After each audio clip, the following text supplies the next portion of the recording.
Bismillahirrahmanirrahim. Ada pertanyaan di sini. Assalamualaikum warahmatullahi wabarakatuh. Apa hukum seorang dai berdakwah di tempat-tempat klub malam yang audiennya wanita-wanita pelacur dengan alasan untuk mengajak mereka kepada kebaikan? Karena mereka juga harus mendapatkan siraman rohani katanya. Di Indonesia namanya Gus Miftah, banyak sekali jamaahnya. Dalam ceramahnya selalu penuh candaan dan ketawa-ketawa dari para pendengarnya. Baik, jawabannya dengan memohon pertolongan kepada Allah Ta'ala. Waalaikumsalam warahmatullahi wabarakatuh. Apabila dakwahnya itu adalah di masjid ataupun di tempat lain yang bersih dari ikhtilat dan dari khalwat, si dai-nya tidak bercampur dengan para perempuan yang bukan mahram, apalagi dengan para pelacur, ataupun bahkan sampai yang pernah terjadi juga yaitu khalwat, yaitu berduaan saja dengan yang bukan mahram, apalagi dengan pelacur. Dan isi dakwahnya itu adalah mengajak kepada tauhid dan mencegah dari kesyirikan. Mengajak kepada setia pada sunnah Nabi dan menjauh dari kebid'ahan. Dan juga mengajak kepada taat kepada Allah dan Rasul-Nya dan menjauh, yaitu taat kepada Allah dan Rasul-Nya dan memelihara kehormatan.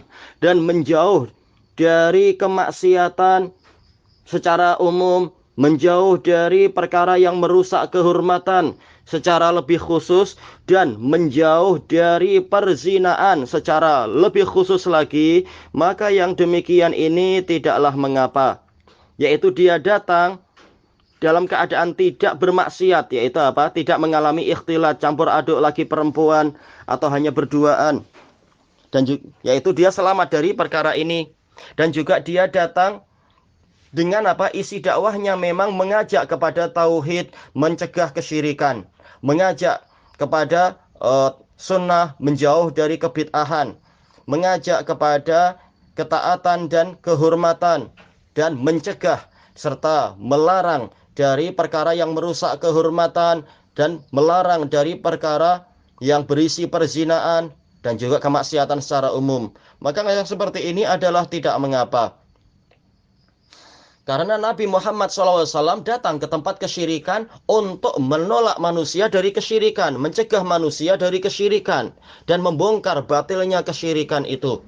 Demikian pula Ibnu Mas'ud radhiyallahu an dan sebagian sahabat yang lain mendatangi tempat yang di situ terjadi terjadi kebid'ahan untuk mencegah kebid'ahan tadi. Sebagaimana Rasulullah dan para sahabat datang ke tempat yang di situ terjadi kemaksiatan dan mencegah dari kemaksiatan itu. Baik itu di masjid ataupun di pasar ataupun di perkampungan dan sebagainya. Sebagaimana yang ma'ruf di dalam hadis-hadis. Maka yang seperti ini adalah tidak mengapa. Namun kalau yang terjadi prakteknya adalah si dai-nya itu melakukan khalwat dan ikhtilat. Dia sendiri bercampur dengan para pelacur tadi. Tidak ada hijab, tidak ada tabir-tabir pembatas. Boleh saling melihat ini itu, melihat ke aurat mereka, na'udzubillah. Atau bahkan bicara berduaan saja. Ini sudah kesalahan besar dan ini bukan dakwah Nabi Muhammad SAW. Dan ternyata isinya tidak mencegah dari kesyirikan. Para dai-dai yang bukan salafiyun, mereka tidak mencegah dari kesyirikan. Kecuali yang betul-betul Allah masih selamatkan mereka dari kesyirikan. Dan yang seperti itu. Rata-rata para dai mubtadi'ah, rata-rata para dai sufiyah, asy'ariyah, mereka tidak membenci kesyirikan dan tidak mencegah dari kesyirikan. Itu yang sering terjadi. Demikian pula prakteknya mereka tidak mencegah dari kebid'ahan. Bahkan mereka akan menghiasi dakwah-dakwah mereka dan acara pengajian mereka serta yang dikatakan siraman rohani tadi dengan yang namanya kebid'ahan. Dan ini bukan jalan dakwah Nabi. Dan juga ternyata isinya adalah candaan-candaan, bukan malah memperingatkan dari bahayanya perzinaan, bukan secara tegas mengatakan zina haram, tutup tempat seperti ini dan tinggalkan perzinaan. Allah mampu mendatangkan rezeki yang lebih baik untuk kalian. Orang lain boleh hidup, orang lain bisa hidup tanpa perzinaan. Buat apa kalian berzina, dan buat apa kalian, wahai para germo, hidup dengan cara najis macam ini? Berani nggak dai itu mengucapkan itu terang-terangan di hadapan mereka? Baik, Ana yakin kalau dia berani mengucapkan itu di hadapan mereka, besok nggak diundang lagi itu. Demikian pula mencegah dari kesyirikan, demikian pula mencegah dari kebid'ahan. Tapi sekarang prakteknya, kenapa justru pengikutnya banyak sekali? Dan boleh dikatakan semuanya atau mayoritasnya adalah para pelaku kesyirikan, para pelaku kebid'ahan, dan para pelaku perzinaan, atau yang tidak membenci perzinaan dan yang semacam itu. Berarti ini menunjukkan bahwasanya dia tidak menempuh jalan Nabi. Kalau dia menempuh jalan Nabi, dia akan dijauhi oleh orang-orang macam itu. Tapi kenapa dia disukai oleh mereka? Berarti dia dalam dakwahnya tadi berusaha untuk tidak menyakiti hati mereka, berusaha untuk mencari ridho mereka. Walaupun resikonya adalah dia menempuh jalan yang mendatangkan murka Allah. Cukuplah ini sebagai petunjuk bahwasanya dia bukan sedang di jalan Allah, tapi dia di jalan setan. Hanya saja dia bertudungkan dengan tabir-tabir keagamaan, dan dia bertamengkan dengan topeng-topeng siraman kerohanian dan sebagainya. Kemudian juga, apakah ini langkah para ulama?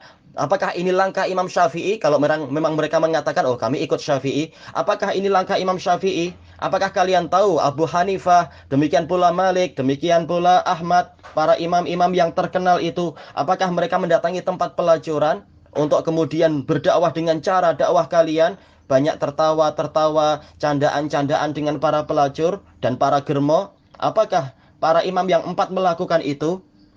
Justru yang ada adalah mereka mengagungkan apa yang diriwayatkan oleh para imam yang banyak, yang ma'ruf di dalam kitab-kitab hadis, kitab Abu Dawud As-Sijistani dalam Az-Zuhud, kitab Ibnu Abi Dunya di dalam As-Samad, juga kitab Al-Khatib Al-Baghdadi di dalam kitab Al-Muttafiq, dan yang lain-lainnya.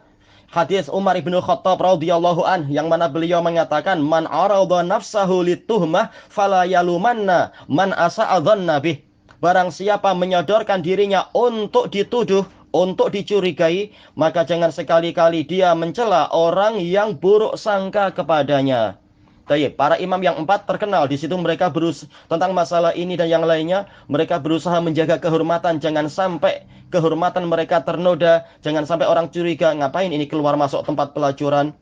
Apalagi isi dakwahnya seperti yang sering diceritakan itu, isinya hanyalah yang disebutkan tadi, yaitu candaan-candaan, isinya tidak menentang kesyirikan, tidak menentang kebid'ahan, dan tidak menentang, tidak terang-terangan mengatakan tutup tempat ini dan sebagainya. Berarti apa? Mereka tidak ikut Allah, tidak ikut Rasul, dan tidak ikut imam yang empat tadi. Mereka hanyalah pengekor hawa nafsu, baik itu Gus Miftah ataupun yang lain-lain. Wallahu a'lam walhamdulillahi rabbil alamin.